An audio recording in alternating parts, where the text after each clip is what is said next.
In this video, I'm back, shaking off some rust, and we're also gonna see how I am not the only one who struggles with this Bathurst pit entry. Wow, have I got some things to show you today. Hey guys, and welcome along to another video. If this is your first time here and you are watching all sorts of sim racing related stuff, subscribe now and click the bell icon so you get notified of every video I upload and you don't miss a thing. So, I'm back from my break in Dubai. I'm all caught up with the manicness from the last couple of days at work.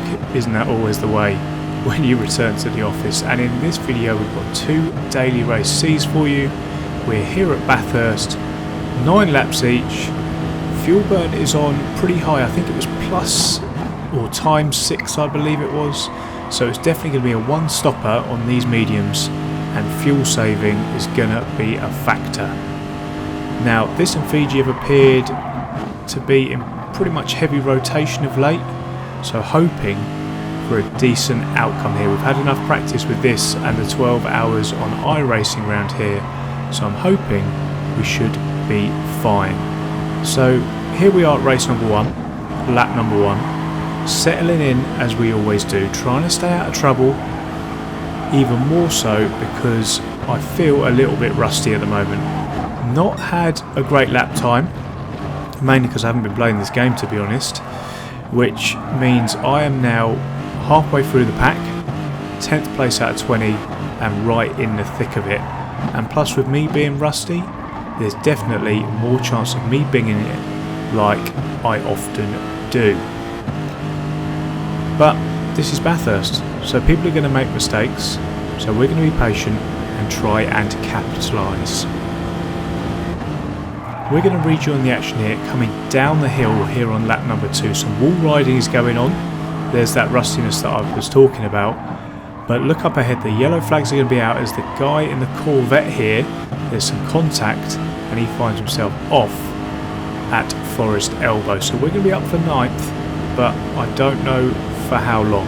We've got a Brit right behind in an identical car to us, the Lexus. So I'm going to make my intention to defend known. I'm going to move to the left, no weaving all over the track, and he has the momentum. So he's going to make the corner, which is pretty good, and he's going to make a great move on me round the outside. So fair play to you, Zally Grace. Great move, well done. So we're going to come down into the final corner here. There's a group of 3 up ahead, and as we start lap number 3, I'm going to try and save some fuel now. And the way I do this is I don't tend to worry about it during the corners, it's mainly down the straight, so you can see me do it here. Now as soon as you're in the slipstream sort of zone, about 8/10 of a second behind the guy in front, as soon as I see myself catching up on the delta and I've got the momentum on them, I try and move up to as high a gear as I can. Now I recommend that you guys do try that, because you'll be thanking me, or thanking yourself to be honest, when it comes to pit stops time, and you've got more fuel than everyone else, so it means you don't have to stop as long. So think about that. Always think about fuel saving. In races where fuel is affected and is an actual factor, always think about it. All the time that you're out in front, just go as quick as you can, but if you find yourself behind someone like this, like we are right now, take advantage of them punching a hole through the air so that you can save some more fuel. Saying that though, if an opportunity arises, I am going to take it. I mean, it's not a mega long race, it's the longest race currently on Gran Turismo Sport. I wish it wasn't, I wish they gave us sort of a 40-minute or an hour long endurance race, but it's the longest one on here. But again, it's not that long, so we can't be sitting there waiting for people forever.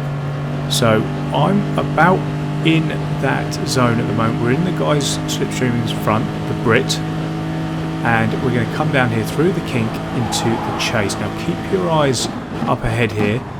The Brit is going to actually hit the German who's going to go off there, and we're going to be promoted to 9th place. So we'll take that one. We weren't expecting to go up, but you've just got to be so careful when you're in the slipstream, as obviously you're going faster and you're going to need more distance to brake. It's something that probably the Brit up in front didn't think about, and he made a mistake and hit the German, and it cost the German quite badly, who's now down in 11th place. We're going to fast forward here towards the end of lap number 4, and we're going to get a good run out of Forest Elbow, and we're within the slipstream sucking zone.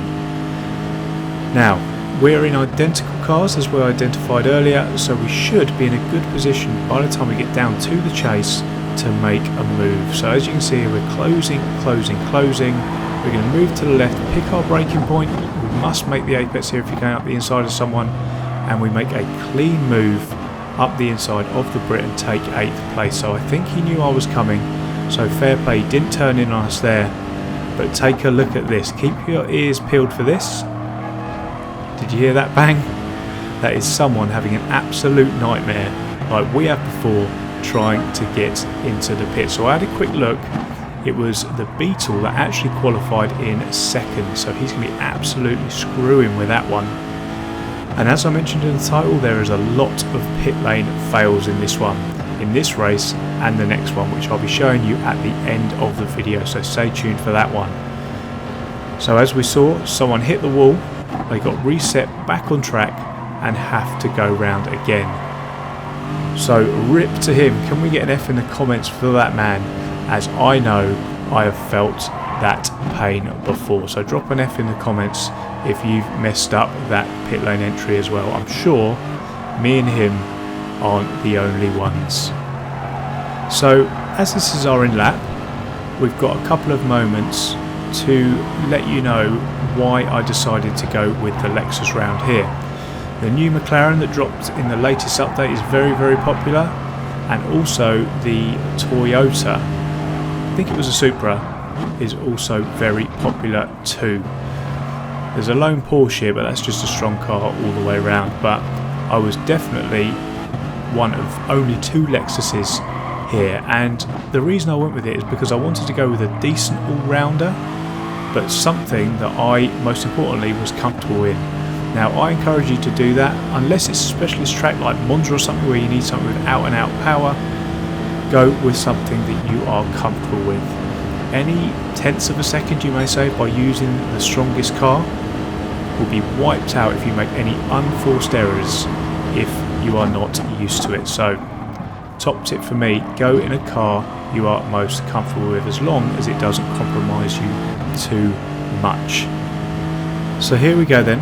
I'm going to make the pit lane entry by taking it nice and easy.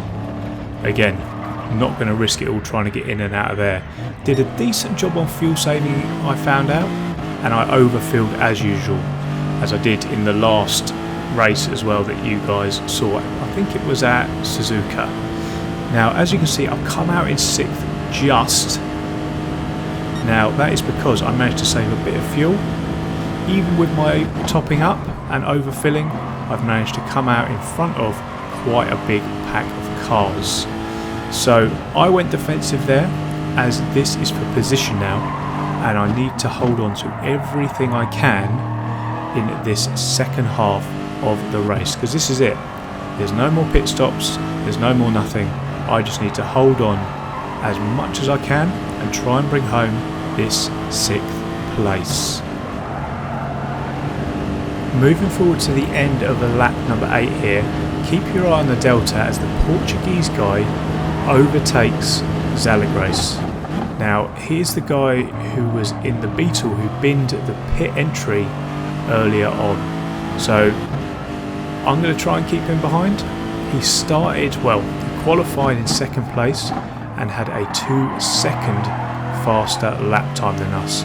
So this one is going to be pretty hard to do.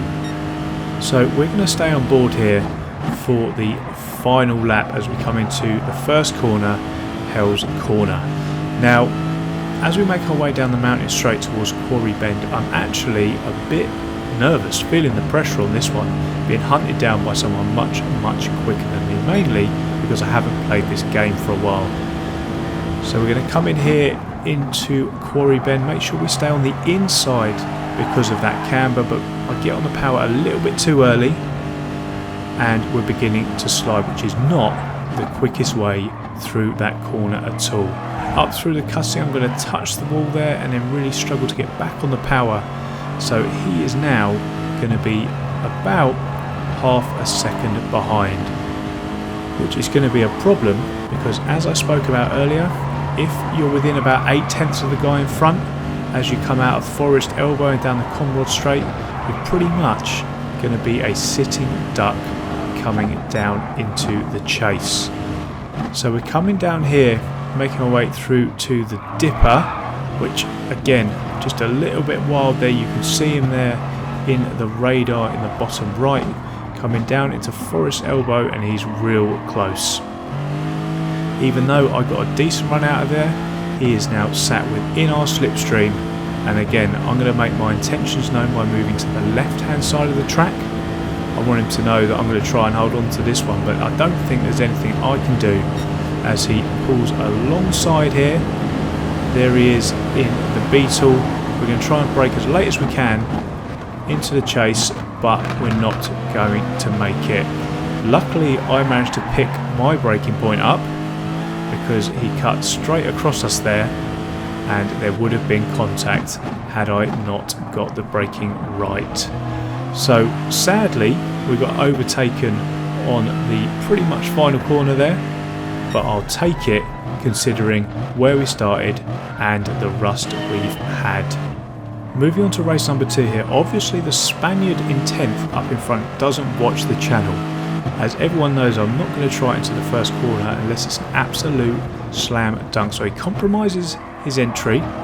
He's going to run wide. There's going to be contact there as the Merc also up in front goes off. So a couple of mistakes down into that first corner as people will be kicking themselves for that one. So we're side by side with the Spaniard down the mountain straight, but I'm going to have to give him space as I am not clear and I cannot turn in. So I'm going to find myself on the outside camber here of the corner. I'm going to lose loads and loads of time, but I'm not too worried as community member and Discord member. Make sure you check the description below if you're not already a member of the Discord. But Alex Wirtz is behind me. I've got no concerns that he'll do anything stupid and can get my head down and try and concentrate on getting back after that Spaniard. We're going to rejoin the action here on lap number 3. We've caught back up now and done some good fuel saving while we're at it, sat in his slipstream. Now we're going to try and get a good run here out of Forest Elbow because I want to get past this guy. I wasn't particularly impressed with how it went down on lap number 1, so I'm going to try and make a move if it is possible. Now he's going to park it in the middle of the road here as I pull alongside. Not something I would do, I'd make my intention known, but it means that I get onto the dust and have to blip the throttle, allowing him to pull back in front.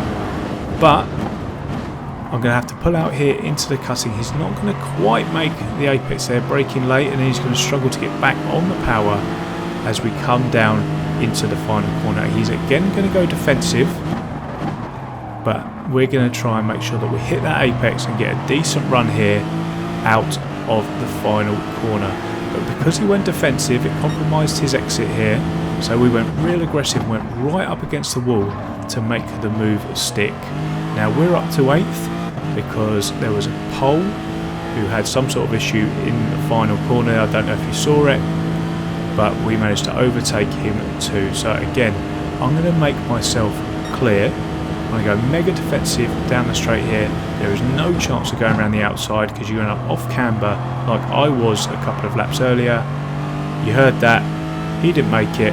He's into the wall. And you should always know, guys, when you should pull out of a move. Always know when to pull out. Some more wonderful life advice for you there. We're again though going to stay on board because we are going to walk up to the back of this BMW. He's embroiled in a battle there with, I can't quite see what car it is. I think it might be one of those new McLarens, but he's going to come off worse there, and we're going to take about 2 seconds out of him over the middle part of this lap. as you can see there, he's probably concentrating on us a little bit. He's looking pretty ragged as we come back down the hill. But we should be in a position, as the yellow flags are out, we're going to be up to 7th here, but as I say, we might be in a position to make a move coming down the back straight. So here we are then. Again, he's done a good job. He's not going to be swerving all over the place. He's going to let his intentions be known. He is going to go defensive, but I'm hoping we can make a move before we even get down there. What's going to happen here is we're going to get a bit of contact there from the BMW after we made the move, which is a bit frustrating to be honest, as it allowed him to keep on to his 6th place. We had to put on the anchors in order to not go off, and we're going to remain in 7th place. I'm hoping though, as we start our in-lap here, lap number 5, we'll be able to make a move in the pits because we've been considerate of our fuel, which I think, looking at the way his rear end has been, I don't think he's been particularly paying attention. But we'll see when we get to the pits at the end of this lap. As we come in here at the end of our in-lap, somebody else is having issues in the pits, as you can see there. But looking at the fuel, we've done a good job, and we're going to come out in 6th place.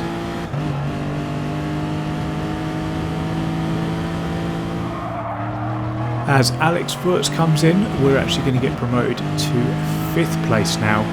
We're going to try and hold on to this and not ruin it like we did and get overtaken last time out.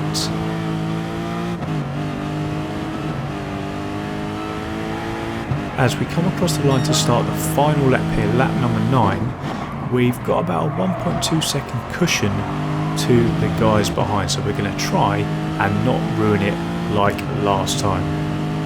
Now, some of you may have noticed, and you'll notice by the bonnet there, I have a new livery on the car.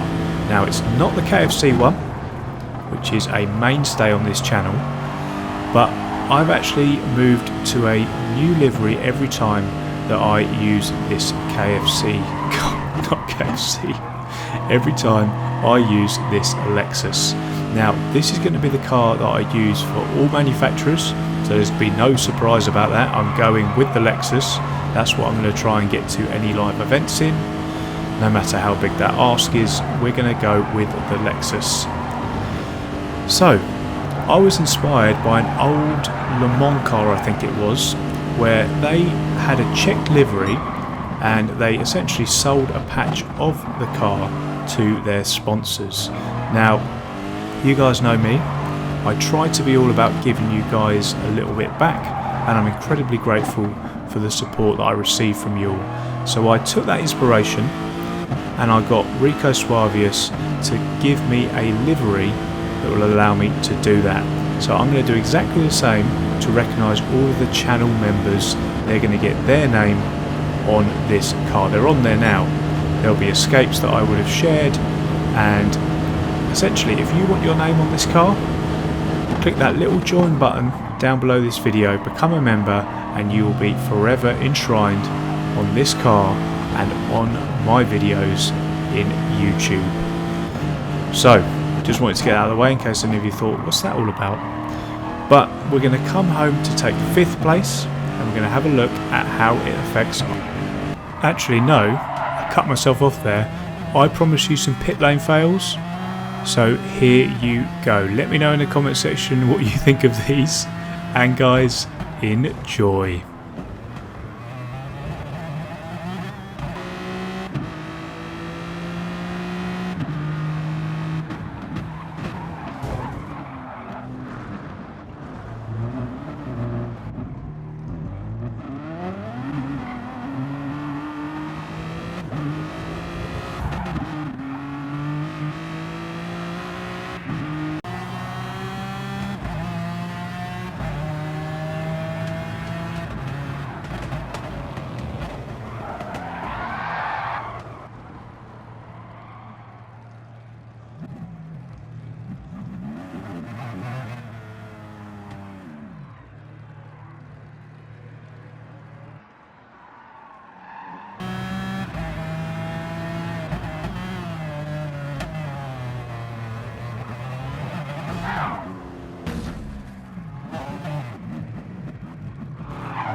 So those were the fails from only the 2 races I took part in.